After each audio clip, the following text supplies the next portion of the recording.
ಪ್ರಾಯೋಜಕರು Shri Vinayaka jewellery and silks and saris, KR Puram ಹಾಗೂ ರಾಮೂರ್ತಿ ನಗರ, ಬೆಂಗಳೂರು. ಈಗ ಸೈಬರ್ ಅಫೆನ್ಸ್ ಅನ್ನೋದು ದಿನೇ ದಿನ ಜಾಸ್ತಿ ಆಗ್ತಾ ಇದೆ.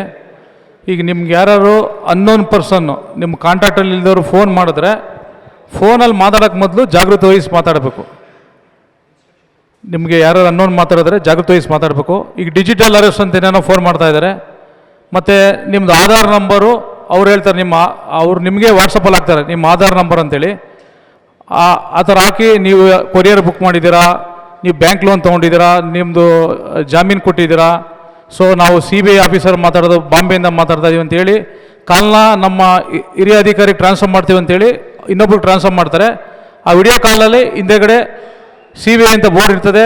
ಆ ಸೇಮ್ ಸೀನಿಯರ್ ಆಫೀಸರ್ ಥರ ಯೂನಿಫಾರ್ಮ್ ಹಾಕ್ಕೊಂಡು, IPS ಆಫೀಸರ್ ಯೂನಿಫಾರ್ಮ್ ಹಾಕ್ಕೊಂಡು ನಿಮ್ಮ ಜೊತೆ ಮಾತಾಡ್ತಾರೆ. ನೋಡಿ ನಿಮಗೆ CBIಯಿಂದ ನೋಟಿಸ್ ಕಳಿಸ್ತಾ ಇದ್ದೀವಿ ಅಂತೇಳಿ ನಿಮ್ಮ ವಾಟ್ಸಪ್ಗೆ ನೋಟಿಸ್ ಕಳಿಸ್ತಾರೆ.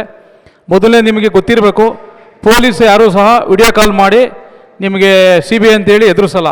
ನೀವೇನು ತಪ್ಪು ಮಾಡಿದರೆ ಇಲ್ಲ ಮನೆಗೆ ಬಂದು ಕರ್ಕೊಂಡೋಗಿ ಎನ್ಕ್ವೈರಿ ಮಾಡ್ತಾರೆ, ಇಲ್ಲ 41A ನೋಟಿಸ್ ಕಳಿಸ್ತಾರೆ. ಸೊ ವಾಟ್ಸಪ್ ಕಾಲ್ ಮಾಡಿ ವಿಡಿಯೋ ಕಾಲ್ ಮಾಡಿ ಯಾರೂ ಸಹ ನಿಮಗೆ ಎನ್ಕ್ವೈರಿ ಕರೆಯಲ್ಲ. ಇಲ್ಲ ಮನೆಗೆ ನೋಟಿಸ್ ಕಳಿಸ್ತಾರೆ, ಇಲ್ಲ ಬಂದು ಕರ್ಕೊಂಡೋಗ್ತಾರೆ.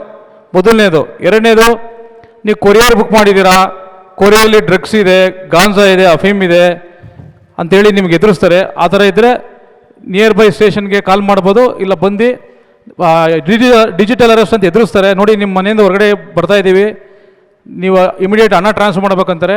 ಆ ಥರ ದಯಮಾಡಿ ಯಾರು ಹಣ ಟ್ರಾನ್ಸ್ಫರ್ ಮಾಡಬಾರ್ದು. ಆ ಥರ ಇದ್ದರೆ ದಯಮಾಡಿ ನಿಯರ್ ಬೈ ಸ್ಟೇಷನ್ಗೆ ಫೋನ್ ಮಾಡಬೇಕು. ಯಾರೂ ಸಹ ಹಣನ ನೀವು ಟ್ರಾನ್ಸ್ಫರ್ ಮಾಡಬಾರ್ದು. ಎರಡನೇದು. ಮೂರನೇದು, ಸೋಷಿಯಲ್ ಮೀಡಿಯಾಗಿಂದ ಜಾಸ್ತಿ ಅಫೆನ್ಸ್ ಆಗ್ತಾ ಇದ್ದಾವೆ. ನೀವು ಫೇಸ್ಬುಕ್ಕಲ್ಲಿ, ಇನ್ಸ್ಟಾಗ್ರಾಮಲ್ಲಿ ಯಾರನ್ನೇ ಪರಿಚಯ ಮಾಡ್ಕೋಬೇಕಂದ್ರೆ ಅವರು ನಿಮಗೆ ಪರಿಚಿತರು ಇರಬೇಕು.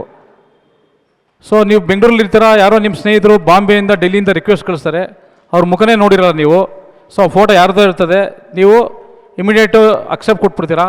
ಆನಂತರ ನೀವು ಪರಿಚಯ ಆಗ್ತೀರಾ, ಆಮೇಲೆ ಫೋನ್ ನಂಬರ್ ಎಕ್ಸ್ಚೇಂಜ್ ಆಗ್ತದೆ, ಆಮೇಲೆ ಬೇರೆ ಥರ ಎಲ್ಲ ಶುರುವಾಗಿ ತೊಂದರೆಗಳಾಗ್ತವೆ. ಒಂದು ರಿಕ್ವೆಸ್ಟ್ ಏನಪ್ಪ ಅಂದರೆ, ಅಪರಿಚಿತ ಜೊತೆ ನೀವು ಫೇಸ್ಬುಕ್ಕಲ್ಲಿ, ಇನ್ಸ್ಟಾಗ್ರಾಮ್ ಆಗಲಿ ಪರಿಚಯ ಆಗಬಾರ್ದು. ಇತ್ತೀಚಿನ ದಿನಗಳಲ್ಲಿ ಬೆಂಗಳೂರಲ್ಲಿ ಈ ಫ್ರಾಡರ್ಸ್ ಏನು ಮಾಡ್ತಾ ಇದ್ದಾರೆ ಅಂದರೆ, ನಿಮ್ಮ ಕಾಲೇಜು ಸ್ಕೂಲ್ಗೆ ಹೋಗೋ ಹುಡುಗರ ಕೈಲಿ ಬ್ಯಾಂಕ್ ಅಕೌಂಟ್ ಓಪನ್ ಮಾಡಿಸ್ತಾರೆ. ದಯವಿಟ್ಟು ಕೇಳಿ, ಬ್ಯಾಂಕ್ ಅಕೌಂಟ್ ಓಪನ್ ಮಾಡಿಸ್ಬಿಟ್ಟು ಪಾಸ್ಬುಕ್ಕು, ಡೆಬಿಟ್ ಕಾರ್ಡು ಎಲ್ಲ ಅವ್ರ ಹತ್ರ ಇರುತ್ತೆ, ಹೆಸರು ಮಾತ್ರ ನಿಮ್ಮ ಮಕ್ಕಳ ಹೆಸರು ಇರುತ್ತೆ. ಫ್ರಾಡರ್ಸು ಹಣ ಹಾಕೋದು ಮಾಡೋದೆಲ್ಲ ನಡೀತಾ ಇರ್ತದೆ. ಆದ್ದರಿಂದ ನಿಮ್ಮ ಮಕ್ಕಳು ವಿಚಾರದಲ್ಲಿ, ಸ್ಕೂಲು ಕಾಲೇಜ್ಗೆ ಹೋಗೋ ಹುಡುಗರು ವಿಚಾರದಲ್ಲಿ ಬ್ಯಾಂಕ್ ಅಕೌಂಟ್ ಓಪನ್ ಮಾಡ್ಬೇಕಾದ್ರೆ ಭಾಳ ಕೇರ್ಫುಲ್ ಆಗಿರಬೇಕು. ಈ ಫ್ರಾಡರ್ಸ್ ಇದ್ದಾರಲ್ಲ, ಅವರು ನಿಮ್ಮ ಮಕ್ಕಳ ಹೆಸರಲ್ಲಿ ಅಕೌಂಟ್ ಓಪನ್ ಮಾಡಿಸ್ಬಿಡ್ತಾರೆ, ನಿಮಗೆ ಪೇರೆಂಟ್ಸ್ಗಳಿಗೆ ಗೊತ್ತಿರಲ್ಲ. ಸೊ ನಾಳೆ ದಿನ ಅದು ಅಕೌಂಟ್ ನಿಮ್ಮ ಹೆಸರಲ್ಲಿ ಇರ್ತದೆ, ಬ್ಯಾಂಕ್ ಅಕೌಂಟು. ಇತ್ತೀಚಿನ ಬೆಂಗಳೂರು ಜಾಸ್ತಿ ಇದೇ ಆಗ್ತಾಯಿದೆ. ದಯಮಾಡಿ ನಿಮ್ಮ ಮಕ್ಕಳ ವಿಚಾರದಲ್ಲಿ ಸ್ವಲ್ಪ ಕೇರ್ ತಗೋಬೇಕು.